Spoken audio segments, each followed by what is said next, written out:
मोक्षमार्गस्य नेतारं नेतारं कर्म कृताम् यातारं विश्वतत्त्वानां वन्दे तत्गुणलब्धये वन्दे तत्गुणलब्धये।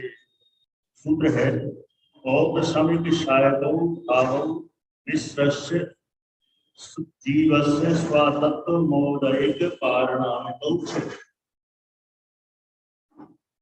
ये सूत्र है। इस सूत्र में जीव के असाधारण भाव 5 कहे। असाधारण भाव मतलब जो जीव के अतिरिक्त अन्य किसी द्रव्यों में नहीं पाए जाते, ऐसे भावों को असाधारण भाव कहते हैं। तो कितने कहे? 5। औपसमिक, शायद, तीसरा मिश्र, मिश्र माने शायोपसमिक, चौथा है औदैक और 5वां है पारणाम। इस तरह से 5 भेद जीव के भावों के कहे हैं। इनको स्वातत्व निज तत्व कहा जाता है। इनका सामान्य लक्षण जान लेते हैं। औपसमिक भाव किसको कहते हैं? कर्म के उपसम से जो जीव का भाव होता है उसको कहते हैं औपसमिक भाव। कर्म का उपसम हुआ, कर्म दब गया, कर्म के दबना और उसके निमित्त से जीव के जो भाव होते हैं औपसमिक भाव।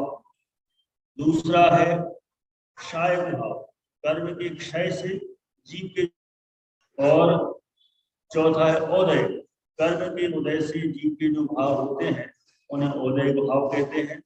और 5वां है पारणामिक, यानी कर्म निरपेक्ष जो भाव है वह कहलाता है पारणामिक, जिसमें ना कर्म के उदय की चर्चा है, न उपसम, न क्षयोपसम, न क्षय। एकमात्र जो जीव का स्वभाव है उसको कहते हैं कर्म निरपेक्ष भाव, पारणामिक भाव। इस तरह से यहाँ पर जीव के स्वतत्व, निज तत्व माने जीव के असाधारण 5 भाव बताए गए। अब ये 5 भाव, इन 5 भावों को विस्तार से भेद कहते हैं। कितने भेद हैं?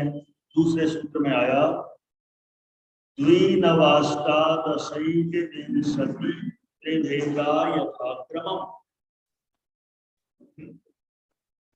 कि सबसे पहला भाव है कौन सा? औपसमिक, उसके द्वि माने 2 भेद कहे हैं। दूसरा शायक, शायक भाव के 9 भेद। तीसरा है मिश्र माने शायोपसमिक, उसके 18 भेद। और एक भाव के 21 भेद। और 5वां है पारणामिक भाव, पारणामिक भाव के हैं 3 भेद। इस तरह से ये औपसमिक आदि 5 के क्रम से अनेक भेद कहे गए, माने 2, 9, 18, 21 और 3। इस तरह से ये औपसमिक आदि भावों के भेद संख्या में कहे। अब पहला नंबर आता है औपसमिक भाव के 2 भेद कहे। तो 2 भेद वो कौन से हैं? तो तीसरे नंबर के सूत्र में आचार्य महाशय बताते हैं सम्यक्त्व चारित्र्य। सम्यक्त्व चारित्र्य माने औपसमिक सम्यक्त्व और औपसमिक चारित्र्य, ये 2 भेद औपसमिक भाव के कहे गए हैं। फिर प्रश्न उठता है कि औपसमिक सम्यक्त्व और औपसमिक चारित्र्य क्या है? औपसमिक सम्यक्त्व माने मोहिनीय कर्म का उपशम हो जाना, ऐसा कहें, अथवा दर्शन मोहिनी की 3 और अनंतानुबंधी की 4, ये कितनी हो गई? 7।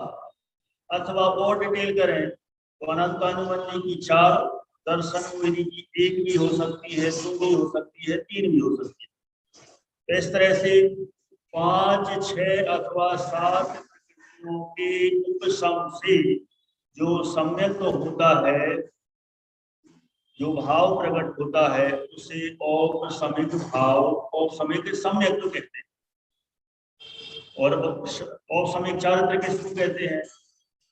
चारित्र्य मोहिनी की 21 प्रकृतियों का दब जाना, उससे जीव के जो भाव होते हैं उसको कहते हैं औपसमिक चारित्र्य।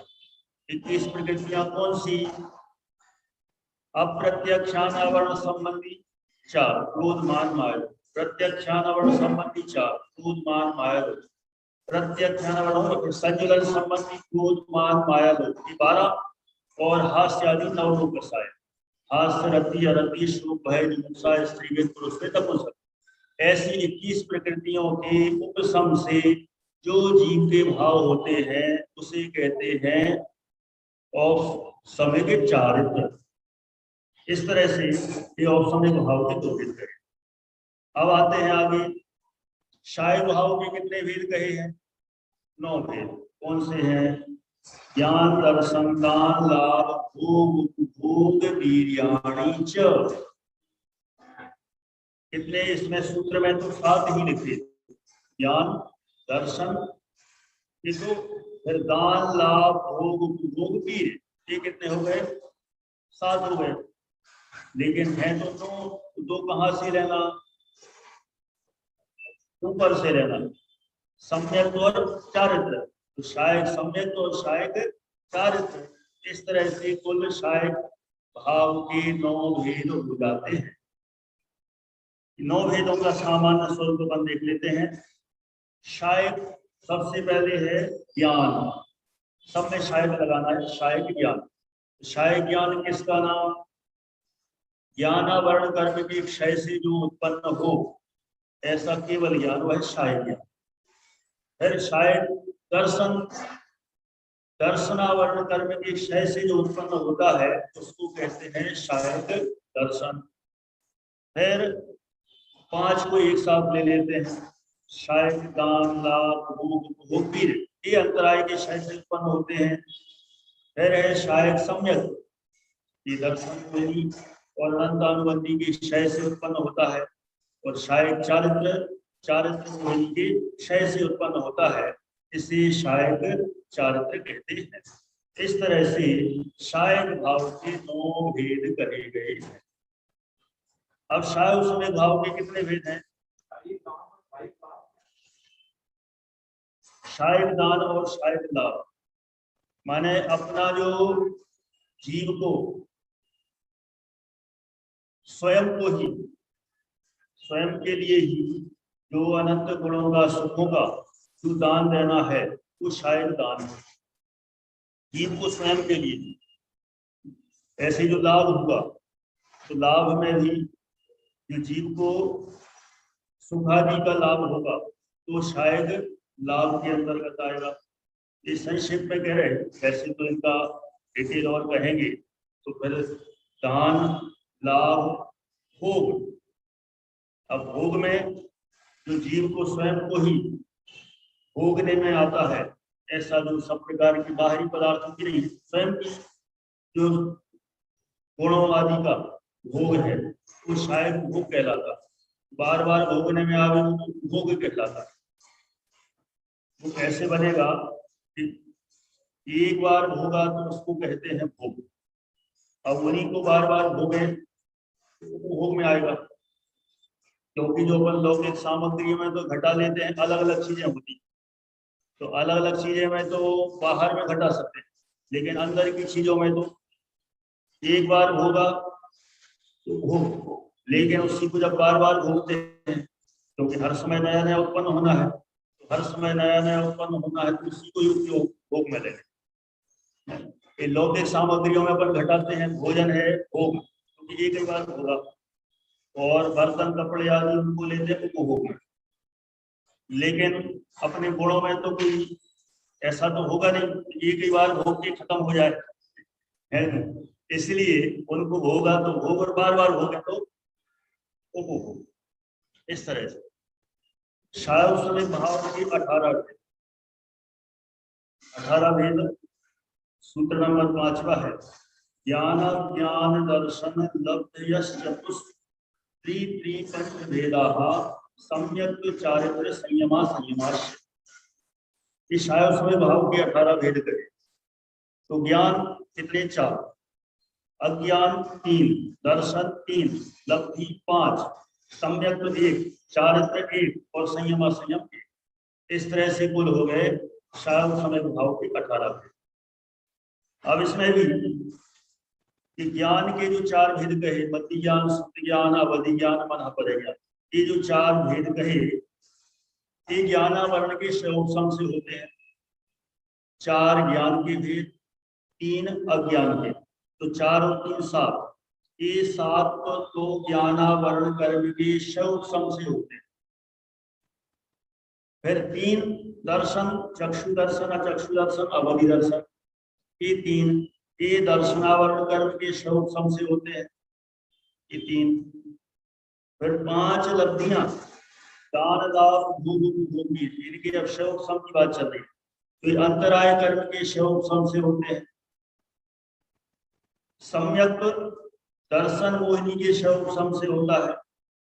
चारित्र मोहिनी के उपसम से, और संयम असंयम भी चारित्र मोहिनी के उपसम से होता है।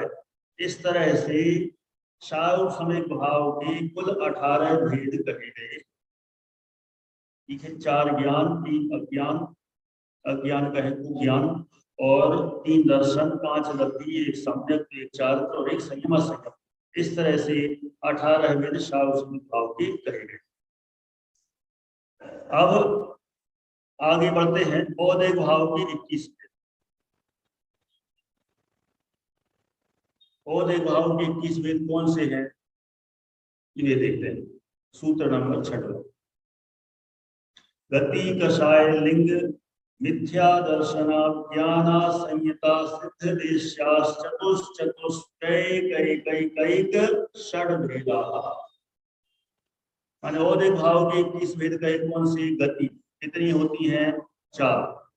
फिर कषाय 4, लिंग 3, फिर मिथ्या दर्शन, 1 अज्ञान, 1 असंयम, 1 असिद्धत्व और 6 लेश्याएं। इस तरह से इन सबको जोड़ते हैं तो 21 भेद हो जाते हैं औदिक भाव के। तो 4 गति सबको नाम पता ही है, मनुष्य गति, त्रेंच गति, नरक गति, देवगति। कषाय 4 क्रोध मान मायालो, वेद 3 स्त्रीलिंग, स्त्री पुरुष और नपुंसक, लेश्याएं 6 कृष्ण नील काकुद पीत पद्म और शुक्ल, शेष 4 हैं मिथ्या दर्शन, अज्ञान, असंयम और असिद्धत्व। इस तरह से कुल मिलाकर ये औदिक भाव के 21 भेद हैं। गति तो सबको ख्याल में है, कषाय भी सबको ख्याल में आता है, वेद भी स्पष्ट है, लेश्या, अज्ञान और असिद्धत्व, इनके बारे में विशेष बस इसमें जो दिए हैं उसके हिसाब से जान लेते हैं। लेश्या, कषाय अनुरंजित योगों की प्रवृत्ति, उसका नाम है लेश्या। अज्ञान, अज्ञान माने कुछ जानकारी नहीं होना, इसका नाम है अज्ञान। पदार्थों का नहीं जानना, ज्ञानावरण की वजह से अज्ञान। और असिद्धत्व, कर्मोदय सामान्य से होने वाला भाव, जहां जहां तक कर्मों का उदय होता है वहां तक असिद्धत्व भाव, जब तक सिद्ध नहीं बनते हैं तब तक 14वें बड़े स्थान तक असिद्धत्व भाव रहता है। इस तरह से औदिक भाव की 21 भेद करेंगे। आगे बढ़ते हैं। पारनामिक भाव के 3 भेद। पारनामिक भाव जो कर्म निरपेक्ष भाव है, ऐसा वह पारनामिक भाव, उसके 3 भेद कहे। कौन से? जीव भव्या भव्यत्वानि च, जीव है ना, जीवत्व, भव्यत्व और अभव्यत्व, ये 3 भेद कहे पारनामिक भाव के। जीवत्व किससे कहा? जो आत्मा का चेतन परिणाम है उसको जीवत्व भाव। भव्यत्व, सम्यक दर्शनादि प्रकट करने की योग्यता वह है भव्यत्व भाव, और सम्यक दर्शनादि प्रकट करने की योग्यता नहीं होना, इसका नाम अभव्यत्व भाव। इस तरह से पारनामिक भाव के 3 भेद कहे। अभव्यत्व भी पारनामिक भाव है, कर्म निरपेक्ष है ना, कर्म निरपेक्ष जो भाव है वो पारनामिक, और अभव्यत्व भी कर्म निरपेक्ष है, अनादि अनंत है, इसलिए उसको ही पारनामिक भाव। अभव्यों के है और भव्यों के भव्यत्व भाव है, और जीवत्व तो दोनों के कॉमन है। परम पारनामिक में थोड़ी सी विवक्षा बदल जाती है, नहीं है तो सब एक ही, चाहे पारनामिक का हो चाहे परम पारनामिक का हो, लेकिन इतना है कि पारनामिक भाव जीव में और अजीव में भी पाया जाता है। पारनामिक भाव, क्योंकि कर्म निरपेक्ष भाव उनमें भी तो है ना, उद्गल में भी है पारनामिक भाव, इसलिए उद्गल में भी पारनामिक है, जीव में भी है, उससे अलग करने के लिए जो जीव का पारणामिक भाव है उसको अपन जब आश्रय करने की बात आती है तो उसको परम पारणामिक नाम दे देते हैं। क्या है जीव का लक्षण? उपयोगो लक्षणम, उपयोगो लक्षणम, ये जीव का लक्षण उपयोग है। और उपयोग मतलब चैतन्यानुविधायी परिणाम, माने चैतन्य माने जानना देखना, जानना देखने का जो व्यापार है उसको कहते हैं उपयोग, और वही जीव का लक्षण कहा गया। फिर इसमें तो और फिर डिटेल करते जाए, अव्याप्ति, अतिव्याप्ति, असंभव दोषों से जो रहे तो वही लक्षण वास्तविक लक्षण कहलाता है। अब वह उपयोगी दो प्रकार का कहा, और भी अनेक प्रकार का कहा। तो कितने कितने प्रकार का है? तो स द्विविधोष्ट चतुर्भेद, स माने वह उपयोग, द्विविध माने दो प्रकार का है, अष्ट माने 8 प्रकार का है, और चतुर्भेद माने 4 प्रकार का। जैसे यदि 2 प्रकार का लेंगे तो दर्शनोपयोग और ज्ञानोपयोग, और 8 प्रकार का लेंगे तो ज्ञानोपयोग के 8 भेद और दर्शनोपयोग के 4 भेद, तो 4 भेद वाला भी है। इस तरह से उपयोग के 2 भेद हैं, 8 भेद हैं, 4 भेद हैं, इस तरह से इसके भेद कहे गए। उपयोग के सामान्य रूप से जो ज्ञानोपयोग कहा, ज्ञानोपयोग माने विशेष जानना, दर्शनोपयोग माने सामान्य प्रतिभास हो गया, माने निराकार होता है, और उसकी जो चक्षु दर्शन है, चक्षु दर्शन, अवधि दर्शन और केवल दर्शन, ये 4 भेद कर दिए। और ज्ञानोपयोग जो साकार है उसकी 8, उसमें 5 तो सम्यक ज्ञान रूप हैं, मति श्रोता वादी मना पर्याय केवल ज्ञान, और 3 है मिथ्या रूप अज्ञान रूप है, तो कुमति ज्ञान, श्रुत ज्ञान और कुअवधि ज्ञान। इस तरह से ज्ञानोपयोग की 8 भेद कहे। अब जीवों के भेदों की बात करते हैं। जीव कितने प्रकार के? 2 प्रकार के। कौन से 2? संसारिणो मुक्ताश्रय, संसारी और मुक्त। अब संसारी जीव भी 2 प्रकार के। कौन से 2? समनस्का मनस्का, समनस्क माने संगी और अमनस्क माने असंगी। जो मन सहित होते हैं वे समनस्क, और जो मन रहित होते हैं वे अमनस्क कहलाते हैं। अब इसमें भी संसारी जीवों के और भेद कर रहे हैं। कौन कौन से भेद संसारियों के? संसारिणस त्रसस्थावराः, संसारियों के 2 भेद और कहे, त्रस और स्थावर के 2 भेद कहे। अब इसमें भी स्थावर के पहले बता देते हैं। स्थावर के कितने भेद हैं? 5 भेद हैं। कौन से?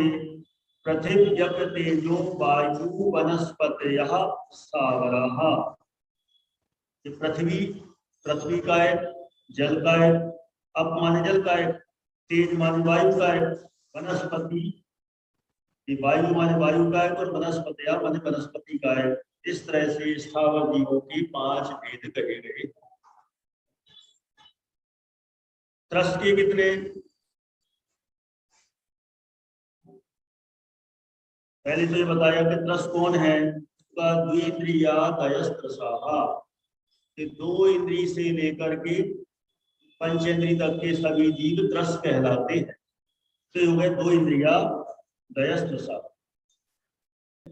पंचेंद्रियाणि, इंद्रियां कितनी हैं? 5 हैं। अब उसमें भी आगे बढ़ाते हैं विषय। द्विविधानि, द्विविधानि मतलब वे प्रत्येक 2-2 प्रकार की है। तो 2-2 प्रकार की है। कौन सी 2 प्रकार की?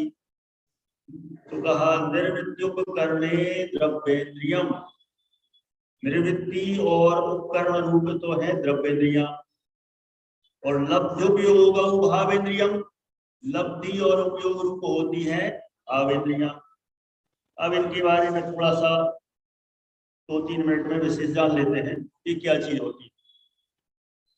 तो इंद्रियों के 2 भेद कहे, द्रव्येन्द्रिय और भावेन्द्रिय। अब द्रव्येन्द्रियों के पहले तो उसका लक्षण बताया, निवृत्ति और उपकरण, ये द्रव्येन्द्रिय का लक्षण है। तो निवृत्ति और उपकरण क्या है? फिर अपन भावेन्द्रिय को देखते हैं। निवृत्ति माने इंद्रियाकार रचना, इंद्री के आकार रूप जो रचना होती है उसको कहते हैं निवृत्ति। और इसके भी निवृत्ति के भी दो भेद हैं, अभ्यंतर निवृत्ति और बाह्य निवृत्ति। तो अभ्यंतर निवृत्ति माने आत्म प्रदेशों का आकार, वह तो है अभ्यंतर निवृत्ति। और बहिरंग निवृत्ति, उद्गल का आकार, वह है बहिरंग निवृत्ति।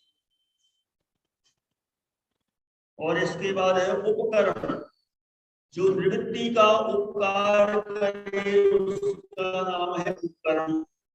जैसे भी दो भेद, अभ्यंतर उपकरण और बहिरंग उपकरण। जैसे नेत्र में काला सफेद मंडल, ये अभ्यंतर उपकरण है। और जैसे नेत्र की पलकें भुआएं, ये बहिरंग उपकरण है। अब इंद्रियों के 5 भेद कहते हैं, स्पर्शन रसन घ्राण चक्षु श्रोत्राणि। स्पर्शन रसना घ्राण चक्षु और श्रोत्र, ये 5 इंद्रियां हैं। इन सबके अब विषय बता रहे हैं। स्पर्श रस गंध वर्ण शब्दास्तदर्थाः। स्पर्श, ये स्पर्शन लिख क्या है इसमें, ये स्पर्श ही होना चाहिए ना एक्स्ट्रा जुड़ गया वो, क्योंकि स्पर्शन तो इंद्रिय होती है और ये स्पर्श उसका विषय है। स्पर्श रस गंध वर्ण और शब्द, एक क्रम से उन इंद्रियों के विषय है। स्पर्शन इंद्रिय का स्पर्श, रस इंद्रिय का रस, घ्राण इंद्रिय का गंध, चक्षु इंद्रिय का वर्ण और श्रोत्र इंद्रिय का शब्द। इस तरह से 5 इंद्रियों के 5 विषय कहते। और अब अगला सूत्र कहते हैं श्रुत मन इंद्रिय से, जो श्रुत है वह मन का विषय। श्रुत को मन का विषय कहा, श्रुत माने श्रुत ज्ञान, उसको मन का विषय कहा गया। इस तरह से ये सामान्य रूप से इस सूत्रों के अर्थ हुए। अब एक वनस्पत्यंता नामेकम, वनस्पत्यंता नामेकम माने वनस्पति काय तक के जीवों के एकम माने एक इंद्रिय ही होती है। पृथ्वी कायक, जल कायक, अग्नि कायक, वायु कायक और वनस्पति कायक जीवों की एक ही इंद्रिय होती है, इतना बताया। और बाकी के जो जीव है उनका क्या होगा, क्रम से एक एक इंद्रिय बढ़ती जाती है। इनकी क्रमी पिपीलिका भ्रमर मनुष्यादीनाम एक दधानी। क्रमी, क्रमी लट 2 इंद्रिय है, फिर पिपीलिका चींटी, भ्रमर भौरा और मनुष्यादीनाम, और मनुष्यादि के एक दधानी माने एक एक इंद्रिय बढ़ती जाती। तो पृथ्वी का एक आदि की एक इंद्रिय थी स्पर्श, स्पर्शन, और यहाँ पर फिर क्रमी इसके 2 इंद्रिय हो गई, स्पर्शन और रसना। फिर पिपीलिका माने चींटी, उसकी 3 इंद्रियां हो गई, स्पर्शन रसना घ्राण। फिर भ्रमर माने भौरे की 4 इंद्रियां हो गई, स्पर्शन रसना घ्राण चक्षु।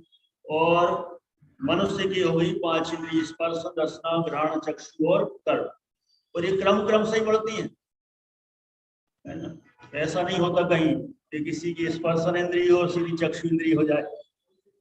हाँ, कोई एक एक करके। संगिनः समनस्काः, संगिनः माने संगी जीव कैसे होते हैं, समनस्काः माने मन वाले होते, जो मन वाले होते हैं उन्हें संगी कहते हैं। अब सूत्र नंबर 25 से अब एकदम अलग ही प्रकरण है, विग्रह गति का प्रकरण है। 25वां सूत्र, विग्रह गतौ कर्म योगः। विग्रह गति में कर्मयोग, कर्मयोग माने कर्मण काय योग होता है। काय योग के कितने भेद हैं, काय योग 7 भेद, 7 भेदों में औदारिक, औदारिक मिश्र, वैक्रियक, वैक्रियक मिश्र, आहारक, आहारक मिश्र और कर्मण का योग। तो जो 7वें नंबर का कर्मण का योग है वह विग्रह गति में होता है।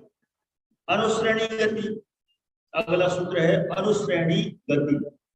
गति श्रेणी के अनुसार होती है, श्रेणी के अनुसार होती है। जो आकाश के प्रदेश हैं वो भी 2 टाइप में है, एक ऐसे आड़े में है और एक खड़े में, आकाश के प्रदेश। तो जीव जब गमन करता है तो वो भी या तो ऐसा सीधा गमन करता है, ऐसा आड़ा गमन करता है, श्रेणी के अनुसार, प्रदेशों की पंक्तियों के अनुसार। जैसे शतरंज, चेस तो सबने खेला होगा, नहीं खेला होगा तो देखा होगा, नहीं देखा होगा तो अभी बता देते। पूरा बोर्ड होता है और उसमें हाथी, हमें खास ध्यान देना है। हाथी हाथी हाथी की चाल कैसी होती है, या तो वो सीधा सीधा चलता है या फिर ऐसा आड़ा आड़ा चलता है। घोड़ा होता है वो ढाई चलता है, 1 2 और ढाई ऐसा। ऊंट होता है वो तिरछा तिरछा चलता है, और वजीर है वो तो तिरछा भी चलता है, आड़ा भी चलता है, जैसा चाहे चलता है। लेकिन एक हाथी है वो या तो सीधा चलेगा या फिर आड़ा चलेगा, ऐसे चलता है, तिरछा विरछा नहीं जाता। तो जीव की जो गति होती है या तो वो सीधी होती है या ऐसी आड़ी, तिरछी नहीं होती कभी। मान लो जीव यहाँ मरा, मर के वहां यदि जन्म लेना उसको ने, तो ऐसे ही सीधा नहीं जाएगा, यहां से ऊपर तक जाएगा सीधा, फिर ऐसा वहां चला जाएगा। वहां मैं ऐसा तिरछा गमन नहीं करता। कोई भी जीव चाहे संसारी हो मुक्त तो वैसे ऐसे गमन नहीं करते, तो डायरेक्ट एक समय में सीधे सिद्धार्थ में पहुंच जाते हैं। तो जीवों की गति कैसी होती है, श्रेणी के अनुसार। तो गति श्रेणी के अनुसार होती है। सूत्र नंबर 27, अविग्रहा जीवस्य, अविग्रह माने मुक्त जीव की गति कैसी होती है, अविग्रह माने विग्रह रहित होती। विग्रह रहित मतलब मोड़ रहित होती। ये कैसी क्या होता है मोड़, ऐसे तो सबको पता ही है ना, ये डिटेल करें थोड़ा सा, चलो संक्षेप में कर देते हैं। गतियां कितनी होती हैं, एक होती, पहले नंबर की गति है ऋजु गति। ऋजु गति, इसका एक नाम और मिलता है शास्त्रों में, इशु गति। एक हो गई ऋजु गति, दूसरी है पाणी मुक्ता गति, तीसरी है लांगलिका गति, और चौथी है गोमूत्रिका गति। गोमूत्रिका नाम थोड़ा सा अटपटा है, उसका खुलासा करना और अटपटा है, फिर भी करेंगे क्या है। तो पहली है ऋजु। ऋजु माने सीधी। मान लो कहीं किसी जीव को यहां मरण हुआ, यहाँ पर, और उसको यहाँ पर जन्म लेना, तो यहां से मरण करके सीधा एक समय में यहाँ चला जाए, ऋजु गति।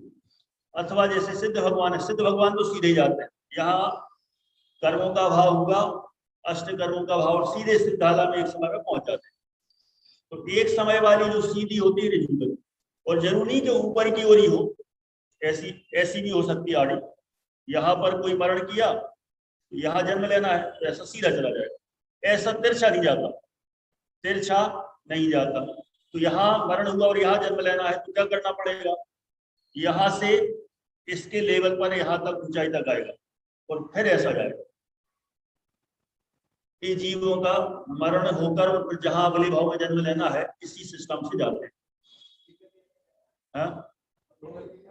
हाँ, यदि यहाँ कहीं मरण हुआ है और नीचे जाना है, तो एक समय में सीधा नीचे की ओर एक समय में चला जाएगा।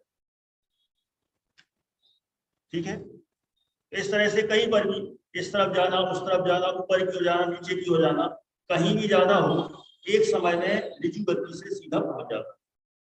दूसरी होती है पाणी मुक्ता। पाणी माने होता है हाथ, पता ही होगा, सबका ही ग्रहण हो चुका है। पानी का अर्थ सबको सीधा ख्याल में नहीं आता, जब कहो सबका ग्रहण हो चुका है, पानी ग्रहण, तो फिर ख्याल में आता है पानी माने हाथ। अब हाथ पानी मुक्ता, मुक्ता मतलब मोती। यहाँ पर अपन मोती रखे और यहाँ से गया और यहाँ से फिर नीचे जाएगा, तो यहाँ से धड़कता हुआ गया, तो यहाँ से नीचे की ओर गिरेगा, तो कितने मोड़ लिए उसने, टर्न, एक मोड़ लिया। तो एक मोड़ लिया तो समय कितने लगेंगे, दो, एक तो यहाँ से यहाँ जाने का और यहाँ से यहाँ जाने का। तो पाणी मुक्ता में मोड़ एक और समय दो। अब तीसरा है लांगलिका। लांगल का अर्थ होता है हल। हल खेत में जोतते हैं ना हल, और हल में ऐसी विशेषता है कि ऐसा होता है कि एक टर्न फिर दूसरा और फिर तीसरा ऐसा दर्शा हो, तो दो मोड़ होते हैं, एक और एक दो, और फिर इधर नीचे इस तरह से चलता है।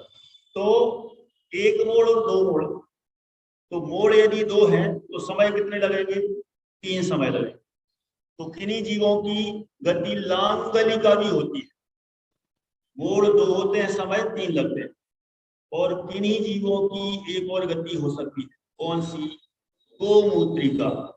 ये गोमूत्रिका कौन सी है? जैसे गाय है, गाय को गौर तो किया नहीं होगा किसी ने, लेकिन अब करना हो तो कर सकते हैं। जब गाय जब चलती है और टॉयलेट करते हुए जाए तो वो टॉयलेट 3 राउंड लेके नीचे गिरती है, तो 3 राउंड होके और चौथे में वहां पहुंच जाएगी। ऐसे ही जीव भी अधिकतम माने 3 राउंड लेके 3 मोड़ लेकर और चौथे समय में जहां जन्म लेना होता है वहां पर पहुंच जाता है। इसको कहते हैं गोमूत्रिका गति। ठीक है। इससे ज्यादा कोई भी जीव संसार में कैसा विग्रह आदि गतियों में शरीर से रहित, पौधारिक आदि शरीर से रहित, इससे ज्यादा नहीं होता। अधिकतम चौथे समय में अगला शरीर ले ही लेता है। होने को तो तेजस कार्बन शरीर तो 7 वैसे ही रहते हैं, बस औदारिक अथवा बैक्टीरियल शरीर लेता है, और आहारक वाला तो सिस्टम निराहारक नीतिधारी प्याजों के है। इस तरह से ये यहाँ पर एक गतियों का पूरा प्रकरण है। तो यहाँ बता रहे हैं अविग्रह जीवस्य, जो मुक्त जीव की गति होती है अविग्रह, मोड़ रहे, जहां है वहीं से सीधे चले जाते हैं। समश्रेणी में ही होते हैं, समश्रेणी में वहां ठीक है, और एक समय में ही पहुंचते। अविग्रह लिखा ना, मोड़ रहे, बराबर। देखो इसमें एक जगह सूत्र आया है, अगला सूत्र है संसारी जीवों की गति, और अगले सूत्र में संसारियों की गति लिखा है। इससे यहाँ पर अपने आप ही अनुमान लगा लेते हैं कि यहाँ पर मुक्त जीवों की गति। ठीक है, इससे ही वहां पर लगाया। अगले सूत्र में लिखा विग्रह गति च संसारिणः प्राक चतुर्भ्या, माने संसारी जीवों की विग्रह गति, और चा लगा है माने ऊपर से लेना, मोड़ रहित भी होती है और मोड़ सहित भी होती है। प्राक चतुर्भ्या माने 4 समय से पहले तक, इस तरह से 3 समय तक की यहाँ पर कही है, चौथे समय में तो पहुंच ही जाता है।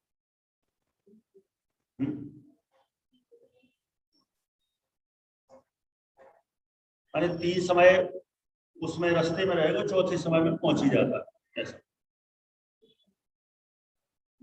फिर अगला बताया एक समय विग्रह, एक समय वाली गति को क्या कहते हैं? अविग्रह माने विग्रह रहित, बिना मोड़ वाली। एक समय वाली तो बिना मोड़ वाली होती है, ऋजु गति सीधी। अच्छा, अब इसमें सिस्टम क्या होता है वो कुछ और चीज भी बता रहे हैं। क्या बता रहे हैं कि जब जीव गमन करता है विग्रह गति में से, तो रास्ते में जाएगा तो कुछ न कुछ एकम द्वौ त्रीन वानाहार कहा।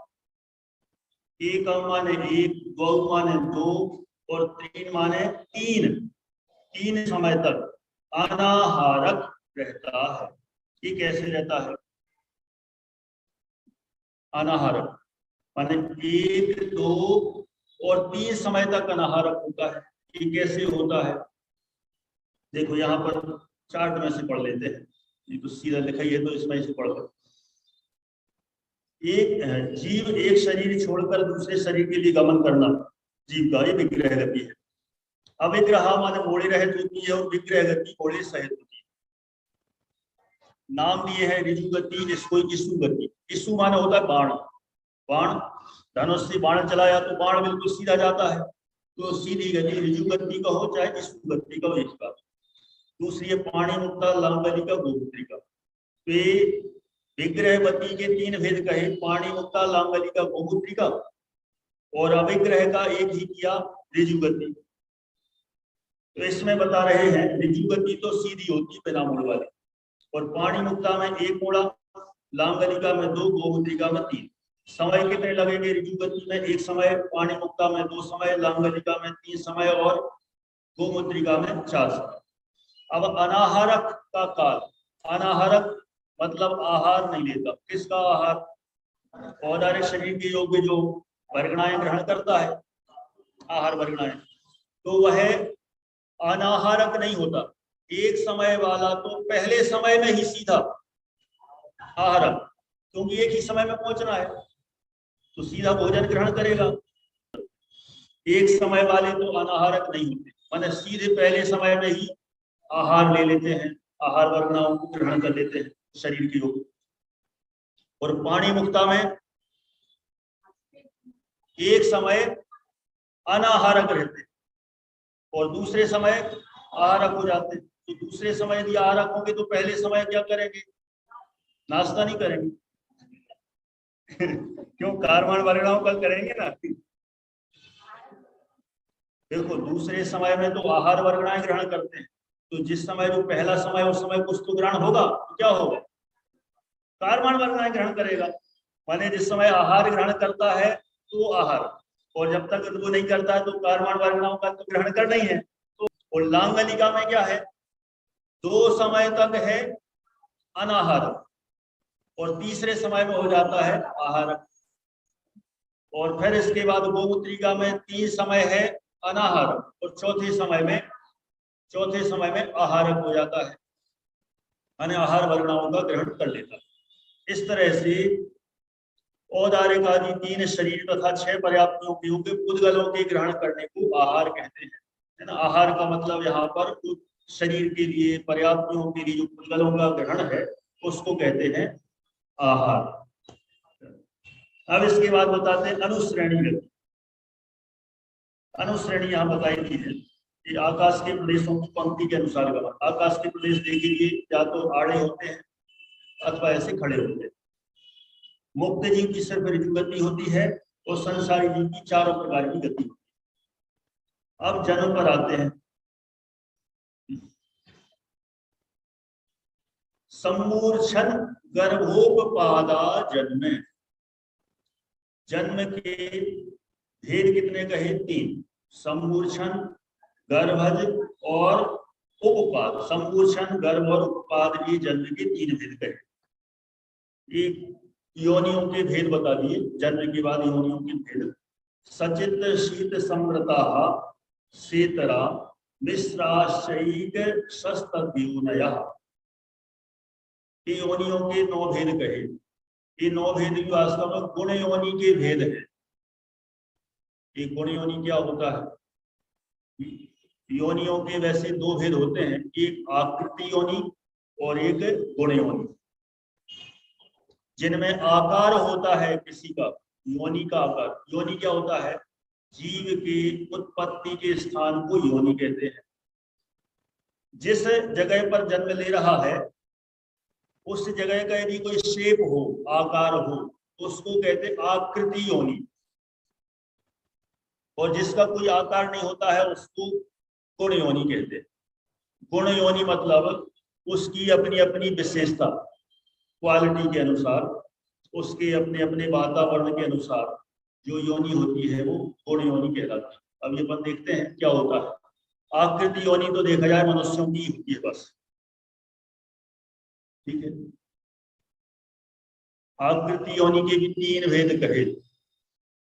शंखावर्त, पूर्वोन्नत और वंशपत्र। शंखावर्त जैसे भरत चक्रवर्ती की पटरानी है, तो उस पटरानी की योनि होती है शंखावर्त योनि। शंख के समान उसमें चक्कर पड़े रहते हैं योनि, इसीलिए उस पटरानी के संतान की उत्पत्ति नहीं होती।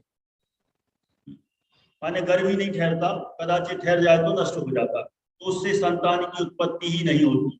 शंख के समान योनि में चक्कर पड़े रहते हैं, वो शंखावर्त कहलाती है। कि उन्नत माने पीठ उठी हुई होती ना, है ना। क्या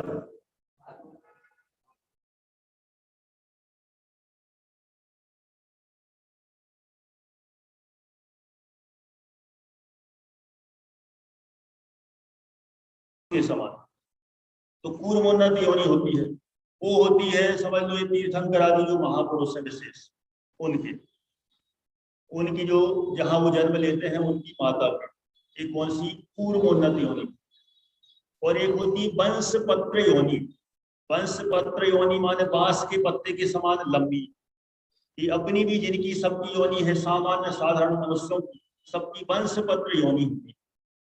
माता के गर्भ में जो आकार होता है उसमें जो मनुष्य हम सभी जो जन्म लेते हैं सबकी अपनी वंशपत्र योनि कहलाती है। तो ये तो हो गई आकृति योनि के भेद। अब यहाँ पर गुण योनि के भेद बताए हैं। गुण योनि माने जिसका जैसा गुण हो, कैसा गुण हो। कोई ठंडे प्रदेश पर जन्म लेता है, वो ठंडा उसका वहां की विशेषता है, वो गुण है उसका। कोई गर्म स्थान पर जन्म लेता है, जैसे कई जीव ऐसे होते हैं धूप में जन्म ले लेते हैं, धूप में जन्म, उनकी है वो उष्ण योनि। कोई बर्फ में जन्म ले लेते हैं, ठंडे प्रदेशों में जन्म ले लेते हैं, कई जीव फ्रिज में उत्पन्न हो जाते हैं, उनकी योनि कौन सी, शीत योनि। तो जैसा उनका जो गुण है, गर्मी ठंडी, तो ऐसे स्थान पर जो जन्म लेते हैं तो उनकी योनि कहलाती है शीत योनि, उष्ण योनि, इस तरह की योनि है। सम्मूर्छन नहीं, देखो माने सम्मूर्छनों की तो होती ही है, लेकिन सम्मूर्छनों के अलावा भी अपनी अपनी भी हो सकती है। अपनी आकृति योनि होती है, आकृति के साथ गुण योनि भी होती है। हैं बहुत सारी मनुष्यों के, देवों के, त्रियंशों के।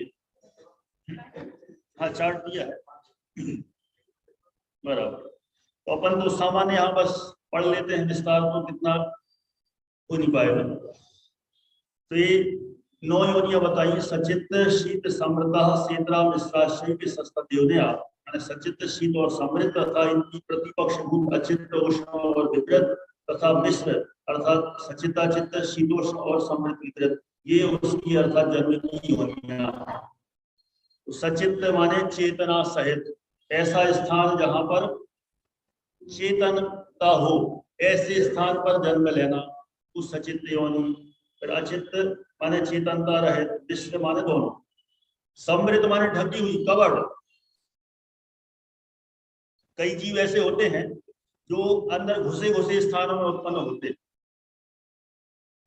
जैसे किसी डब्बे के अंदर चींटियां उत्पन्न हो गई, होता है कि नहीं, ऐसे जो जो कवर्ड स्थान हो उसके अंदर उत्पन्न हो जाता है, केचुए वगैरह ऐसे। और कुछ जीव ऐसे होते हैं ओपन थिएटर में, ओपन मतलब ओपन स्थान पे जन्म, मान लो यहाँ कोने में कहीं पर भी अपने आप यहीं के खुले में वातावरण उत्पन्न हो जाए, उसको कहते हैं विवृत माने खुली जगह पर। और समृद्ध विवृत माने कुछ खुली हो कुछ ढकी हो, ऐसे स्थान को समृद्ध विवृत कहते हैं। शीत माने ठंडी, उष्ण माने गर्म और शीतोष्ण माने मिश्र। इस तरह से योनियां कही गई हैं। ये 9 योनियां यहाँ से जाती। चलिए विस्तार से इनमें सारा दिया हुआ है चार्ट के माध्यम से, और जान सकते हैं। अपन आगे बढ़ते हैं सूत्र नंबर 33। गर्भ जन्म के 3 भेद हैं। जरायु जांडज पोता नाम गर्भा, कि जरायुज अंडज और पोत जीवों का गर्भ जन्म होता है। देव और नारकियों का क्या है सिस्टम, देव नारकाणाम उपादा, देव और नारकियों का उपार्जन होता है, माने जन्म उपासया, देवों की उपासया, और नारकियों के तो बहुत वैरायटी की है ना, बिल वगैरह में उसमें भी गाय के आकार के, ऊंट के आकार के, अनेक अनेक आकार की योनियां होती है। वो अंतर मूर्त में ही जन्म लेके चल पड़ते हैं, उपाद जन्म कहलाता है। ये देव और नारकियों के होता है। और शेषाणाम सम्मूर्छनम, शेष जीवों के सम्मूर्छन जन्म होता है। सम्मूर्छन क्या होता है, चारों ओर के वातावरण से तीन आइटम, हवा, मिट्टी और पानी, ये 3 चीजें चाहिए जीव की उत्पत्ति के लिए। इनसे जीव नहीं उत्पन्न होता, लेकिन ये 3 आइटम होंगे तो वहां अगर कोई ना कोई जीव उत्पन्न हो जाता है। जन्म, पूर्व शरीर का त्याग कर नए शरीर का ग्रहण करना, उसका नाम जन्म है। इसके 3 भेद, गर्भ, उपाद और संभूषण। गर्भ जन्म किसको कहा? माता पिता के रज व वीर्य से, इससे जो उत्पन्न हो उसको कहते हैं गर्भ जन्म। उपाद, अंतर्मुहूर्त में शरीर पूर्ण युवा हो जाता है, उपाद जन्म। और संभूषण, सब ओर से परमाणु ग्रहण कर शरीर की जो रचना होती है, ये संभूषण। गर्भ जन्म के भी 3 भेद कहे। जरायु माने जेर लिपटे हुए जरायु से पैदा होते हैं, जैसे कौन? गाय है, हाथी है, ज्यादातर ये शाकाहारी प्राणी है ना, ये जरायुज होते हैं। और अंडज, इसमें जरायुज में मनुष्य भी आ जाते हैं। जो अपन जो होते हैं ना, अपन सबके सब किसमें आएंगे? जरायुज। गर्भज है, गर्भज की 3 वैरायटी, तो हाथी, ये गाय वगैरह है, ये जो शाकाहारी टाइप के पशु, ये और मनुष्य लोग सब जरायुज कहलाते हैं। अंडज जो अंडे से पैदा होते हैं, जैसे छिपकली आदि है, ये अंडे से पैदा होते हैं, तो अंडज है। चील, कबूतर वगैरह है, ये सब अंडज कहलाते हैं। है तो सबके सब गर्भज, लेकिन गर्भज में वैरायटी अंडज, अपनी है जरायुज। और पूत कौन होते हैं? बिना आवरण पैदा होते ही चलने लग जाते हैं, सिंह नेवला, बिल्ली, फटाफट जन्मते ही और अंतर मुहूर्त में ही, उन पर कोई आवरण भी नहीं होता है, सभी गर्भज। और फिर उपार्जन होता है देवनारियों का, और जो शेष जीव बचे वे सब संभूषण है। 1 इंद्रिय से 4 इंद्रिय तक के तो सभी जीव नियम से संभूषण ही होते हैं। और पंच इंद्रियों में दोनों भेद बनते हैं, माने संभूषण भी है और ये भी है ना, गर्भादि जन्म भी होते ही है। पंचेंद्रियों में संभूषण भी होते हैं। यहाँ तो छोड़ो, तिरंछ तो बहुत सारे संभूषण होते ही हैं, मनुष्यों में भी संभूषण होते हैं। आगे बढ़ते हैं। देखो यहाँ पर बता दिए, तो कोई बात है, चार्ट में बताया है कि संभूषण 1 इंद्रिय, विकलेंद्रिय माने 2, 3, 4 इंद्रिय, और लब्ध पर्याप्त मनुष्य सब संभूषण है। गर्भज में पर्याप्त मनुष्य, भूभूमिया मनुष्य और भूभूमिय तिरंछ, ये सब गर्भज हैं। उत्पाद देव नारियों की उत्पादन होता है। आगे अगले सूत्र पर आते हैं, सूत्र नंबर 36। अब शरीरों की चर्चा है। शरीर कितने प्रकार के? 5 प्रकार के। औदारिक, बैक्टीरिया का, हारक, तेजस, कार्बनानी, शरीराणी। सूत्र नंबर 36 नंबर का सूत्र है। औदारिक, बैक्टीरिया का, हारक, तेजस और कार्बन, ये 5 शरीर हैं। ये पांचों को बता रहे हैं अगले सूत्र में। परम परम सूक्ष्म, ये सभी परम परम सूक्ष्म है। माने पहला जो औदारिक है वो सबसे ज्यादा स्थूल है, औदारिक से बैक्टीरियक सूक्ष्म है, बैक्टीरियक से आहारक और सूक्ष्म है, और उससे सूक्ष्म तेजस और उससे सूक्ष्म कार्बन। अब इसमें प्रदेशों की संख्या बता रहे हैं। प्रदेश तो संख्या गुणम प्राप्त तेजसा, माने तेजस से पूर्व 3 शरीरों में आगे आगे का शरीर प्रदेशों की अपेक्षा असंख्यात गुणा। देखो है तो सूक्ष्म, लेकिन प्रदेश उल्टे हैं। आगे आगे का शरीर प्रदेशों की अपेक्षा असंख्यात गुणा, माने औदारिक शरीर में जितने प्रदेश उससे भी असंख्यात गुणे बैक्टीरियक में, बैक्टीरियक से भी असंख्यात गुणे आहारक में, और तेजस कार्बन में अलग बता रहे हैं। अनंत गुणे परे, परवर्ती जो 2 शरीर हैं तेजस और कार्बन, इनके आहारक शरीर से भी अनंत गुणे परमाणु होते हैं। तेजस में अनंत और उससे भी अनंत गुणे कार्बन में। ऐसे उत्तर उत्तर अनंत गुणे प्रदेश पाए जाते हैं। देखो स्थूलता में औदारिक शरीर सबसे ज्यादा स्थूल है, लेकिन कर्म प्रदेश जो परमाणु का है सबसे कम औदारिक शरीर में, स्थूल सबसे ज्यादा। ऐसा लगता तो ऐसा है कि सबसे ज्यादा प्रदेश औदारिक शरीर में होना चाहिए, स्थूल है लेकिन प्रदेश कम, स्थूलता ज्यादा। और कार्बन शरीर सबसे ज्यादा सूक्ष्म और परमाणु सबसे ज्यादा होते हैं। अप्रतिघाते 40वें नंबर का सूत्र है, अप्रतिघाते अप्रतिघाते माने प्रतिघात रहित। हाँ हाँ, ये कार्बन क्या, तेजस कार्बन दोनों अप्रतिघाती, ये दोनों अप्रतिघाती है, माने कहीं से भी निकल जाएंगे, दीवार में से भी निकल जाएंगे, कोई फर्क नहीं पड़ेगा ये दीवार उनको रोक दे या क्या होगा, नहीं। और अनादि संबंध है, इनका जीव के साथ अनादि काल से संबंध है, तेजस का और कार्बन का। सर्वस्व माने सभी संसारी जीवों के होते हैं ये दो शरीर, तेजस और कार्बन। देखो यहाँ लिख दिया प्रतिघात माने ना किसी से रोकता है ना किसी को रोकता है। अनादि संबंध माने अनादि संतति अपेक्षा अनादि से है और सभी जीवों के पाए जाते हैं, इस तरह से जाते हैं। अब सूत्र नंबर 43 यहीं पर है। तदादीनी भाज्यानि युगपदे कस्मिन्ना चतुर्भ्या, एक साथ एक जीव के तेजस और कार्बन से लेकर 4 शरीर तक विकल्प से होते हैं, माने कम से कम कितने शरीर, 2 शरीर तेजस और कार्बन, और अधिक होंगे तो कितने, 3, कौन से, हाँ तेजस कार्बन औदारिक तेजस कार्बन बैक्टीरियल, तो 3 हो गए, और 4 होंगे तो तेजस कार्बन औदारिक और आहार। इस तरह से ये 4 भी यहाँ पर लगा सकते हैं। और वो विक्रिया रिधिधारी मिजाज हो तो उसकी अपेक्षा से औदारिक तेजस कार्बन औदारिक और बैक्टीरियल भी हो सकता है। विक्रिया रिधिधारी मिजाज की अपेक्षा से बात करें, आहार वाला तो सब में प्रसिद्ध है, लेकिन विक्रिया रिधिधारी जो है उसके हिसाब से वह भी उसमें लिया जा सकता है, लेकिन 5 नहीं होंगे। हाँ, वो आहारक भी और विक्रिया भी एक साथ नहीं होंगे। निरुपभोगमंत्यम माने अंतिम शरीर उपभोग रहित है। उपभोग रहित है का मतलब इंद्रियों के द्वारा शब्द वगैरह के ग्रहण करने को भोग कहते हैं।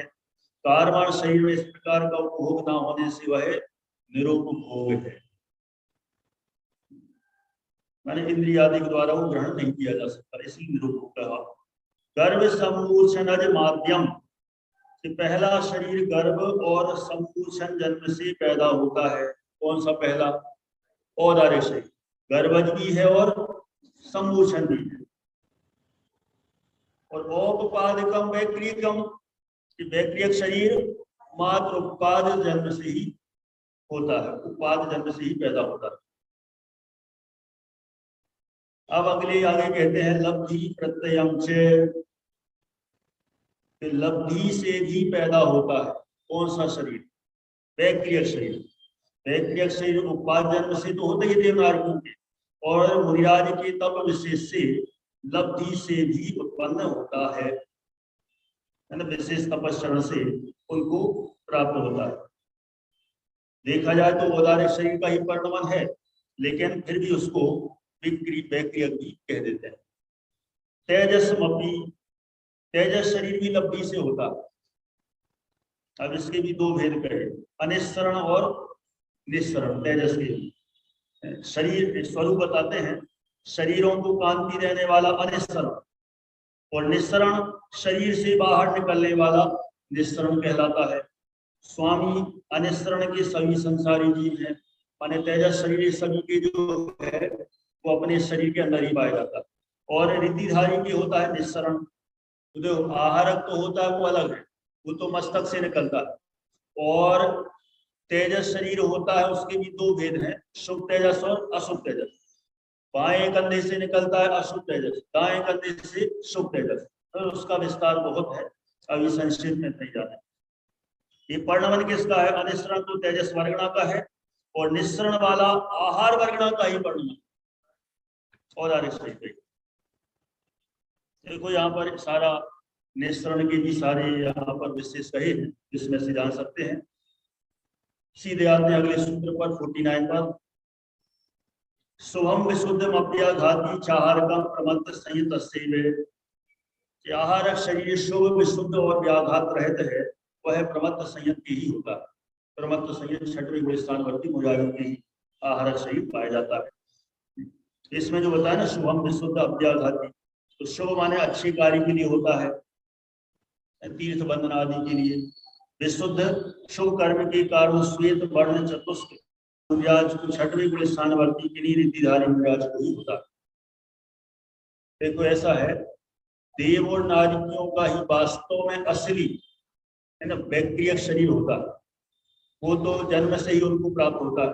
मुनिराजों को विक्रिया रिद्धि से, रिद्धि विशेष तप विशेष से उत्पन्न होता है, तो तप विशेष से उत्पन्न हुआ उसको वैक्रियक शरीर कह देते हैं, लेकिन असली वो औदारिक शरीर का ही परिणाम, इसलिए दोनों में अंतर। उनका तो प्योर वैक्रियक है और इनका औदारिक जो परमाणु है उसके ही अनुसार विक्रिया हो जाती है। अब जो इनकी हुई ना विष्णु कुमार मुराज, उनका क्या हुआ, उसी शरीर की विक्रिया हुई थी, कोई नया तो कुछ हुआ नहीं, ऐसी बात। आगे नारक समूर्छनो नपुंसकानी, नारक और समूर्छन सब के सब कैसे होते हैं, नपुंसक ही होते हैं। ना देवा, देव नपुंसक नहीं होते। शेषास्त्री वेदा, शेष जीवों के तीनों वेद होते हैं, स्त्री पुरुष और नपुंसक। और अंतिम सूत्र पर आते हैं, औपपादिक चरमोत्तम देहा संख्ये वर्षायुषो नपवर्त्यायुषा। यहाँ पर अनपवर्त आयु की चर्चा की, अकाल मृत्यु की। किनकी नहीं होती अकाल मृत्यु, उपपाद जाने वालों की माने देवनारी की। चरमोत्तम देह माने उसी भाव से मोक्ष जाने वाले की। और असंख्यात वर्ष की आयु वाले भोग भूमिया मनुष्य त्रैंचे हैं, उनकी अकाल में मृत्यु नहीं होगी। ठीक है, माने अनपवर्त आयु वाले होते हैं, इनका बिफोर टाइम मरण नहीं होता। किन्हीं भी निमित्त, कोई भी निमित्त मिले, उन निमित्तों से भी इन पर कोई फर्क नहीं पड़ता है। इस तरह से यहाँ पर दूसरे अध्याय की चर्चा यहाँ पर ही पूर्ण होती है।